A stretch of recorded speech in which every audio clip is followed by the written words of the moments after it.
Hi friends, welcome to J bujjima tailoring. இன்றைக்கி நம்ம என்ன பார்க்க போகிறோம் அப்படின்னா, ஒரு ப்ராப்ளம் சால்விங் இதுதான் பார்க்க போகிறோம், வீடியோ தான் பார்க்க போகிறோம். வாங்க வீடியோக்குள்ளே போய் பார்க்கலாம். இன்றைக்கி நான் என்ன எடுத்துருக்கிறதுலே உங்களுக்கு தெரிஞ்சிருக்கோம் நம்ம இன்றைக்கி எதை பற்றி பேச போகிறோம் அப்படின்னு. பாபின் கேஸ் பற்றி தான் நம்ம பேச போகிறோம். பாபின் கேஸ், அதாவது டென்ஷன் டிஸ்க்கு சரியில்லைன்னா என்னென்ன பிரச்சனை வரும்னு நான் அட்ஜஸ்ட் பண்ணி டைட் பண்ணி உங்களுக்கு ஸ்டிச் பண்ணி காட்டியிருக்கேன். அந்த வீடியோவை நான் ஐகானில் கொடுக்குறேன், போய் செக் பண்ணி பாருங்கள். ஊசி சரியில்லை அப்படின்னா என்னென்ன பிரச்சனை வரும்னு சொல்லி அதுக்கும் நான் தனியாக ஒரு வீடியோவாகவே போட்டிருக்கேன். அதையும் நான் ஐகானில் கொடுக்குறேன், போய் செக் பண்ணி பாருங்கள். இப்போது பாபின் கேஸ் சரியில்லை அப்படின்னா என்னென்ன பிரச்சனை வரும், இல்லை நம்ம என்னென்ன மிஸ்டேக் பண்ணுவோன்றத இந்த வீடியோவில் தெளிவாக பார்க்கலாம். ஃபஸ்ட்டு நம்ம என்ன மிஷின் வச்சுருக்கோம், இப்போ சின்ன மிஷின்னா சின்ன மிஷின், பெரிய மிஷின்னா பெருசு, அதுக்கு தகுந்தாப்பில் பாபின் கேஸ் வாங்கி போடணும். ஓகேங்களா? இப்போது இந்த சின்ன மிஷின் பாபின் கேஸ் எடுத்து நீங்கள் பெரிய மிஷினில் போட்டால் செட் ஆகுமா? ஆகாது இல்லையா? அதுதான் ஃபஸ்ட்டு பாபின் கேஸ் நம்ம கரெக்டாக வாங்கியிருக்கோமான்னு பார்க்கணும். மாட்டியிருக்கோமான்னு பார்க்கக்கூடாது, வாங்கியிருக்கோமா, கரெக்டாக வாங்கியிருக்கோமா அப்படின்றது தான் ஃபஸ்ட்டு நம்ம பார்க்கணும். ரெண்டாவது, பாபின் கேஸ் கரெக்டாக நம்ம மாட்டணும். மாட்டுறது பாருங்கள், இப்போது இந்த இருக்கா, இந்த நால்வு கரெக்டாக அந்த மேலே இதில் செட் ஆகணும். அந்த மாதிரி செட் ஆகிறப்போ அது ஒரு சவுண்டே கேட்கும்.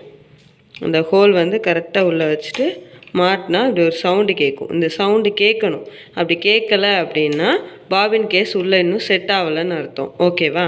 இப்போ இந்த பாபின் கேஸ் எடுத்து இப்படி மாட்டிட்டு தைங்கன்னா என்ன ஆகும்? ஊசி உடைய தானே செய்யும். அதனால் பாபின் கேஸை ஃபஸ்ட்டு கரெக்டாக வாங்கணும், அதுக்கப்புறம் மாட்டணும். ஓகேவா? அதுதான். ரெண்டாவது, பாபின் கேஸ் நூல் ரொம்ப லூஸாகவும் இருக்கக்கூடாது, ரொம்ப டைட்டாகவும் இருக்கக்கூடாது, ஸ்மூத்தாக வரணும். அது எப்படி இருக்கணும்னா நான் இப்போ உங்களுக்கு காட்டுறேன். இப்போது பாபின் கேஸை ஃபஸ்ட்டு இருந்தால் இப்படி த்ரெட்டு மாட்டிட்டு உங்களுக்கு காட்டுறேன். ஆமாம், இப்படி த்ரெட்டு மாட்டிட்டு இந்த த்ரெட்டு இப்படி தொங்கணும். ஓகேவா? அதாவது மறுபடியும் நான் மாட்டுறேன். மாட்டிட்டு இப்படி நீங்கள் தூக்கி பார்த்தீங்க அப்படின்னா பாபின் கேஸ் உள்ளே இப்படி வரக்கூடாது. இதுவே நீங்கள் இழுத்து பார்க்குறப்போ இந்த த்ரெட்டை நம்ம இப்போ பாபின் கேஸ்லேருந்து இப்படி இழுத்து பார்த்தோம் அப்படின்னா நூல் ஃப்ரீயாக வரணும். ஓகேவா? ஃப்ரீயாக வரணும், டைட்டாக இருக்கக்கூடாது. இப்படி டைட்டாக இருந்துச்சுனாவே அதுவும் ஒரு ப்ராப்ளம் தான். ஏன்னா ஃபஸ்ட்டே நான் சொல்லியிருக்கேன், ஊசி டென்ஷன் டிஸ்க்கு சரியில்லை அப்படின்னா நம்ம கிளாத்தோட அடிப்பக்க தையலை பார்க்கணும். அப்படி அதை பார்க்கணும். டென்ஷன் டிஸ்க்கு பாபின் கேஸ் சரியில்லை, பாபின் தையல் சரியில்லைன்னா தையல் மேலே சரி இருக்காது. அது ஒரு ரீசனு. அதை நம்ம பார்த்துக்கணும். அந்த மாதிரி மேலே தைக்கிறப்போ சில பேருக்கு தெரியும், மேலே லூப் அடித்தா பாபின் கேஸில் தான் ஏதோ ஒரு பிரச்சனை அப்படின்னு. அந்த செகண்ட் நீங்கள் என்ன பண்ணலான்னா, இங்கே ஒரு ஸ்க்ரூ இருக்கா, இந்த ஸ்க்ரூ அட்ஜஸ்ட் பண்ணி பாருங்கள். கொஞ்சம் லூஸ் பண்ணுங்கள், டைட் ஆகும். சரிங்களா? லூஸ் பண்ணுங்கள். லூஸ் பண்ணிங்க அப்படின்னா உங்களுக்கு அந்த ப்ராப்ளம் வராது.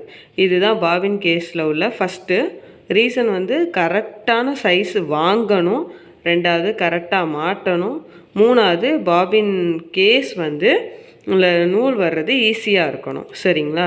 இப்போ அதே மாதிரி பாபினும் கரெக்டாக போடணும். இந்த பாபின், அதாவது சின்ன மிஷினோட பாபினை தான் சின்ன மிஷினுக்கு நம்ம போடணும். பாபின் சைஸ், அதாவது உள்ள பாபின் கேஸ் கரெக்டாக வாங்கணும், பாபினும் கரெக்டாக வாங்கணும். இதுவும் நமக்கு இதாக இருந்துச்சுனாலும் மிஷினில் தையல் ப்ராப்ளம் வரும். ஓகேங்களா? இன்னொன்று, ஆயில் இதில் விடுங்க. விட்டிங்கன்னா கொஞ்சம் உங்களுக்கு ஈஸியாக இருக்கும். நெக்ஸ்ட் என்ன அப்படின்னா, இப்போ நல்லா ரொம்ப நாள் ஆயிடுச்சு, நான் நல்லா தைச்சிட்ருக்கேன், ஆனால் திடீர்னு பார்த்தா பாபின் கேஸ் நல்லா தான் இருக்குது, நூல்லாம் ஈஸியாக தான் வருது வைக்குது அப்படின்னு சில பேர் நினைப்பீங்க. சப்போஸ் உங்களை அறியாமையே உங்களுக்கே தெரியாமல் கூட பாபின் கேஸ் கீழே விழுந்திருக்கலாம், இல்லை ஏதாவது நடந்திருக்கலாம். அந்த மாதிரி நிறையா ப்ராப்ளம் இருக்கு இல்லையா, கீழே நம்மள அறியாமல் கீழே போட்டிருப்போம். ஆனால் நூலை எடுத்து பார்ப்போம், நல்லா தான் இருக்குது. அப்போ பாபின் கேஸ் ஓகே அப்படின்னு. பாபின் கேஸை முடிஞ்ச அளவுக்கு கீழே போட்டுறாதீங்க, போட்டாவே இது வேஸ்ட்டு தான். அது மாதிரி ரொம்ப நாள் ஆயிடுச்சுன்னா கூட சில பாபின் கேஸ் வந்து செட் ஆகாது. புதுசு வாங்கி மாட்டினா தான் வந்து அது என்னவோ கரெக்டாக இருக்கும். அந்த மாதிரி சின்ன சின்ன ஃபால்ட்டையும் வந்து நம்ம தடுக்கணும். எண்ணெய் விடுங்க மிஷினில், அதாவது மிஷினில் எண்ணெய் விடுறப்போ நான்லாம் வந்து என்ன பண்ணுவேன், பாபின் கேஸை உள்ளே மாட்டி வச்சுட்டு இந்த ஹோல்லலாம் இருக்குல்ல, இதிலலாம் எண்ணெய் ஊற்றி இதுலேயும் நல்லா எண்ணெய் ஊற்றுவேன். ஸோ பாபின்லேயும் அது எண்ணெய் இறங்கிரும், கேஸ்லேயும் அந்த மாதிரி இருக்கும். இப்போ வந்து பாபின் கேஸ் கரெக்டாக இருக்குது, சைஸ் கரெக்டாக இருக்குது, நான் கரெக்டாக மாட்டியிருக்கேன், அந்த ஸ்க்ரூவெல்லாம் கரெக்டாக தான் இருக்குது, த்ரெட்டு ஈஸியாக தான் வருது, ஊசி நான் கரெக்டாக தான் இருக்குது, பாபின் டென்ஷன் டிஸ்க்கும் கரெக்டாக தான் இருக்குது, எல்லாமே கரெக்டாக இருக்குப்பான்னா இந்த இருக்கா, நல்லா பாருங்கள், இந்த இருக்கா, இந்த இடம் தேஞ்சு போயிருக்கும். ஓகேவா, இந்த இடம் தேஞ்சு போயிருக்கும், இந்த நாள் வந்து தேஞ்சிருக்கிறதுனால கூட இருக்கும். இதனால் இது ஒரு ரீசன். இது வந்து நீங்கள் கடையில் போய் புதுசு வாங்கி மாட்ட தான் செய்யணும். பாபினை பொறுத்த வரைக்கும் இவ்வளோ தான், இந்த வேறு எதுவும் கிடையாது. பாபின் வந்து எப்போவுமே உங்கள் மிஷின் பாபினை எடுத்துகிட்டு போய் காட்டி வாங்குங்க.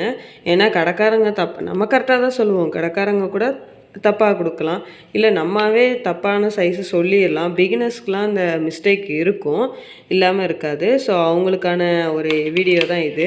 அதனால் பாபின் கேஸ் வந்து கரெக்டாக வாங்கி போட்டுக்கோங்க. நம்ம நெக்ஸ்ட்டு வீடியோவில் வேறு மிஷினோட ப்ராப்ளம் இருந்தால் போடலாம். உங்களுக்கும் ஏதாவது மிஷினில் கேட்கணும் அப்படின்னாலும் கண்டிப்பாக நீங்கள் கமெண்ட்ஸில் கேளுங்க. நான் வீடியோவாக கமெண்ட்டில் ரிப்ளையும் பண்ணுவேன், உங்களுக்கு வீடியோவாகவும் நான் கிளியராக எடுத்து போடுவேன். இந்த வீடியோ வந்து உங்களுக்கு பிடிச்சிருக்கும் நான் நம்புகிறேன். இந்த வீடியோ உங்களுக்கு பிடிச்சிருந்துச்சுன்னா லைக் பண்ணுங்கள், ஷேர் பண்ணுங்கள், கமெண்ட் பண்ணுங்கள். மறக்காமல் ஜே புஜ்ஜிமா டெய்லரிங்கை வந்து சப்ஸ்கிரைப் பண்ணுங்கள். தேங்க்யூ.